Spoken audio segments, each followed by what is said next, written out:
வங்கக்கடலில் உருவாகியுள்ள டிட்வா புயல் காரணமாக புதுச்சேரியில் கடல் சீற்றத்துடன் காணப்படுகிறது. இதுகுறித்து எமது செய்தியாளர் சித்தார்த் நேரலையில் வழங்கும் கூடுதல் விவரங்களை தற்பொழுது கேட்கலாம். வணக்கம் சித்தார்த். டிட்வா புயல் காரணமாக தென் தமிழக மாவட்டங்களில் தொடர்ந்து கனமழையானது பெய்து வருகிறது. அந்த வகையில் தற்பொழுது புதுச்சேரி மற்றும் கடற்கரை பகுதிகளில் கடல் கொந்தளிப்புடனும் காணப்பட்டு வருகிறது. தற்பொழுது அங்கு கடற்கரைக்கு செல்ல மக்களுக்கு கட்டுப்பாடுகள் விதிக்கப்பட்டிருக்கிறதா? தற்பொழுது அங்கு இருக்கக்கூடிய கள நிலவரம் என்ன? கடந்த சில தினங்களுக்கு முன்பு அந்தமான் வங்கக்கடல் பகுதியில் ஒரு காற்றழுத்த தாழ்வு பகுதி ஒன்று உருவானது. இது தாழ்வு பகுதியானது தாழ்வு மண்டலமாக மாறி தற்போது இது புயலாக உருவெடுத்துள்ளது. இந்த புயலுக்கு டிட்வா புயல் என பெயரிடப்பட்டுள்ளது.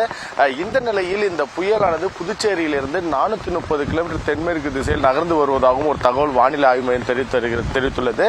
இந்த புயலின் காரணமாக புதுச்சேரி மற்றும் காரைக்கால் பகுதிகளில் கனமழை முதல் கனமழை பெய்யக்கூடும் என்றும் இந்த வானிலை ஆய்வு மையம் தெரிவித்துள்ளது. இந்த நிலையில் புதுச்சேரியில் இந்த புயலை எதிர்கொள்ள அரசு பல்வேறு நடவடிக்கைகள் எடுத்து வருகின்றனர். குறிப்பாக புதுச்சேரிக்கு அரக்கோணத்திலிருந்து 2 குழுக்கள், அதாவது 60 பேர் கொண்ட தேசிய பேரிடர் மீட்பு குழுவினர் புதுச்சேரி தற்போது வந்துள்ளனர். அவர்கள் அதில் 30 பேர் காரைக்காலுக்கும் 30 பேர் புதுச்சேரியில் இருப்பார்கள் என்றும் ஒரு தகவல் வெளியாக உள்ளது.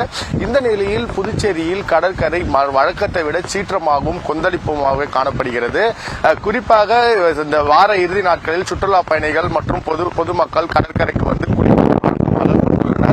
அதேபோல இந்த முறை வந்தவுடனே போலீசார் அவர்களை இங்கிருந்து வெளியேறுமாறும் அவர்கள் கடலில் இறங்காதவாறும் போலீசார் தொடர்ந்து பாதுகாப்பு பணியில் ஈடுபட்டு வருகின்றனர். மேலும் இந்த கடல் சீற்றத்தை காண்பதற்காக பொதுமக்கள் மற்றும் சுற்றுலா பயணிகள் மிகவும் ஆர்வத்துடன் கடற்கரையில் பார்த்து மகிழ்ந்து வருகின்றனர். மேலும் இதில் செல்ஃபி எடுத்தும் புகைப்படங்கள் எடுத்தும் மகிழ்ந்து வருகின்றனர். குறிப்பாக யாருமே கடலுக்குள் இறங்காதவாறு போலீசார் தொடர்ந்து பாதுகாப்பு பணியில் ஈடுபட்டு வருகின்றனர். அப்படி யாரேனும் இறங்க முற்பட்டால் உடனடியாக அவர்களை வெளியேற்றும் பணியிலும் போலீசார் ஈடுபட்டு வருகின்றனர். மேலும் இங்க புதுச்சேரியில் தற்போது வரை வெயில் தான் அடித்துக் கொண்டிருக்கிறது. அதனால் மழை எதுவும் பெய்யாத நிலையில் இந்த வெயில் அடித்தாலும் காற்றானது வழக்கத்தை விட அதிகமாகவே இந்த காற்றானது அடித்து வருகிறது. இந்த காற்றின் வேகம் சற்று அதிகமாகவே இருக்கிறது. இந்த நிலையில் புயல் புதுச்சேரியை நெருங்கும் பட்சத்தில் இந்த காற்றானது இன்னும் அதிகமாக வீசக்கூடும் என்று எதிர்பார்க்கப்படுகிறது. இந்த கடல் சீற்றமானதும் மிகவும் அதிகம் உள்ளதால் மீனவர்கள் யாரும் கடலுக்கு மீன்பிடிக்க செல்ல வேண்டாம் என்றும் அறிவுறுத்தப்பட்டுள்ளனர். மேலும் கடலில் மீன்பிடித்துக் கொண்டிருப்பவர்களும் உடனடியாக கடலுக்கு திரும்புமாறு நேற்று புதுச்சேரி மீன்வளத்துறையானது எச்சரிக்கை விடுக்கப்பட்டுள்ளது. மேலும் இந்த புதுச்சேரியில் 2ஆம் எண் புயல் எச்சரிக்கை உண்டானதும் ஏற்றப்பட்டுள்ளது. கடலுக்கு மீனவர்கள் செல்லாமல் இருப்பதற்காகவும் இந்த 2ஆம் எண் புயல் கரையோரம் மீன் பிடிக்காத அளவுக்கு மீன்வளத்துறை கடும் எச்சரிக்கை விடுத்து வருகின்றனர்.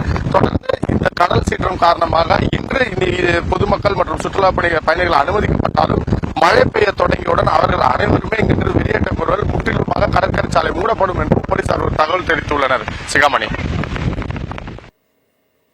விரிவான விவரங்களோடு நேரலையில் இணைந்தமைக்கு நன்றி சித்தார்த்.